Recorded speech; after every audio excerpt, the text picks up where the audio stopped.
The glass showed him two faces. One was his own, tired and pale.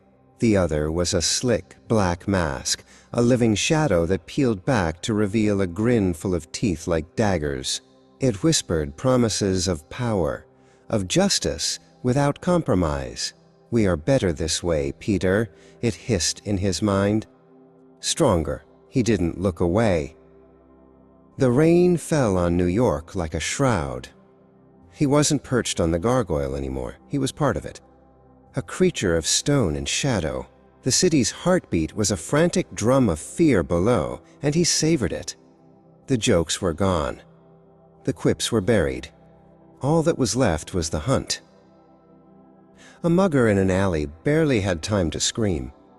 The webbing wasn't white and friendly anymore.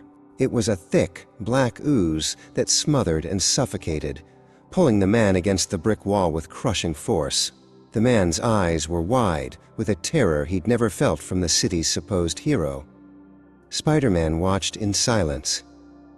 "Peter, you haven't eaten," Aunt May said, her voice a fragile thing in the quiet kitchen. He turned from the window, his face a mask of exhaustion and anger.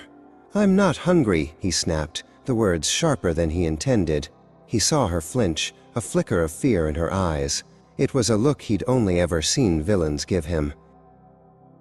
"The plan is simple," Dr. Octopus declared, his mechanical arms clicking softly in the derelict warehouse. "He is predictable."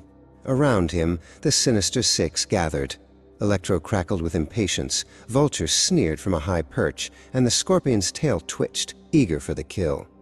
They were predators, confident in their trap.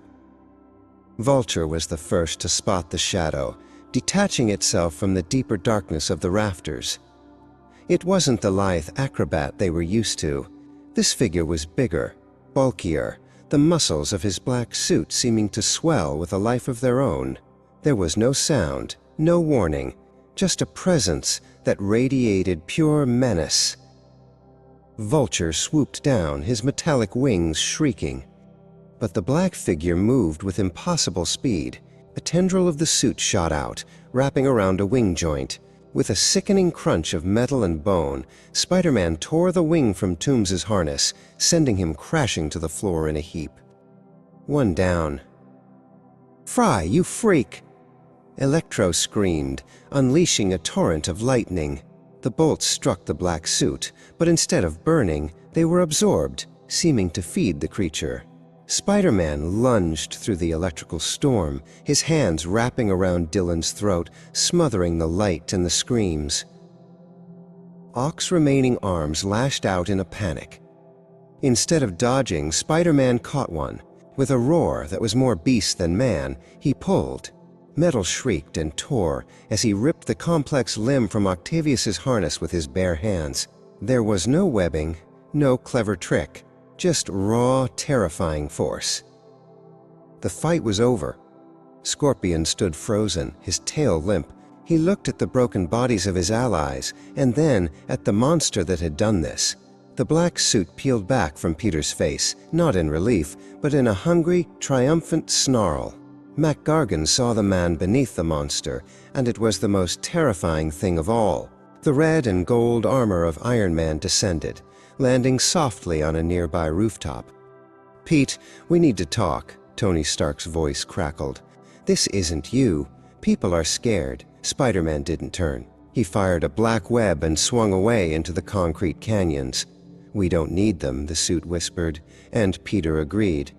Peter Parker fell into an exhausted sleep, but the suit did not rest.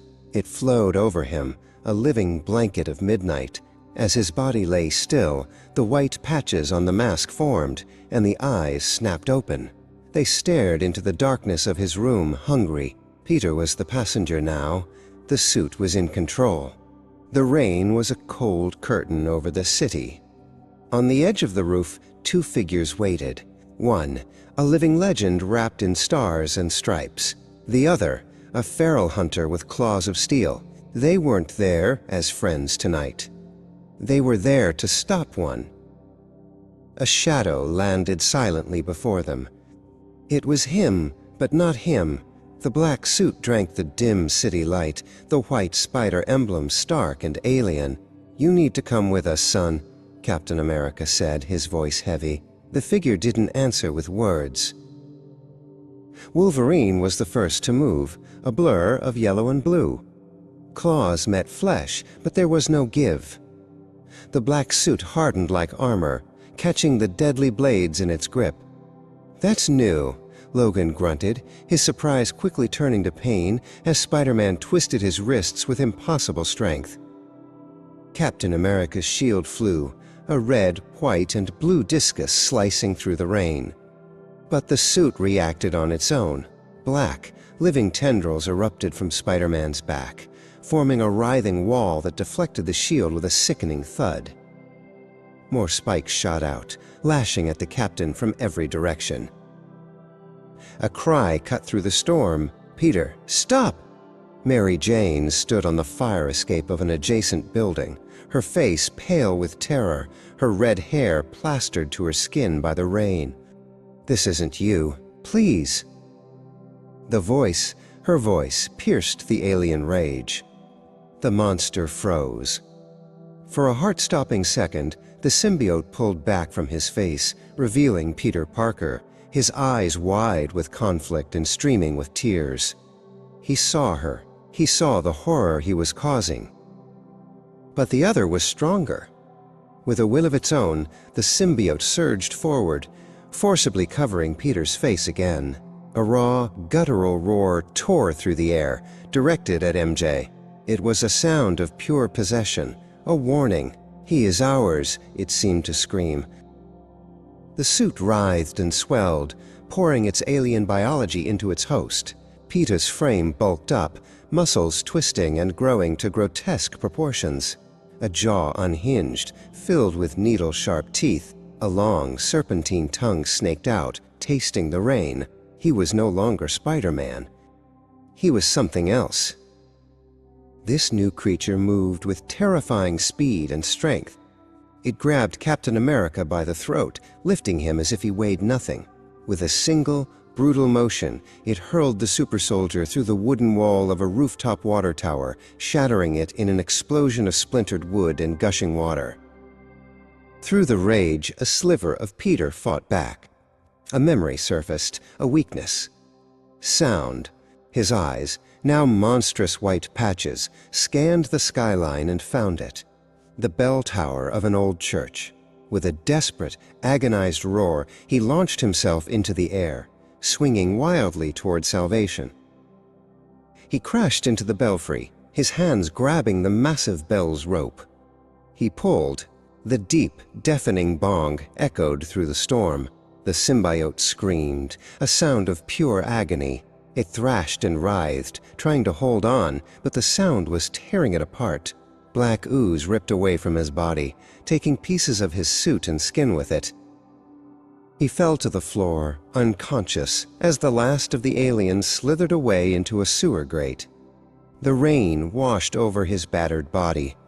For a moment, there was silence. Then his eyes snapped open. They weren't the warm brown of Peter Parker. They were pitch black, empty and cold. The shadow was gone, but it had left its stain.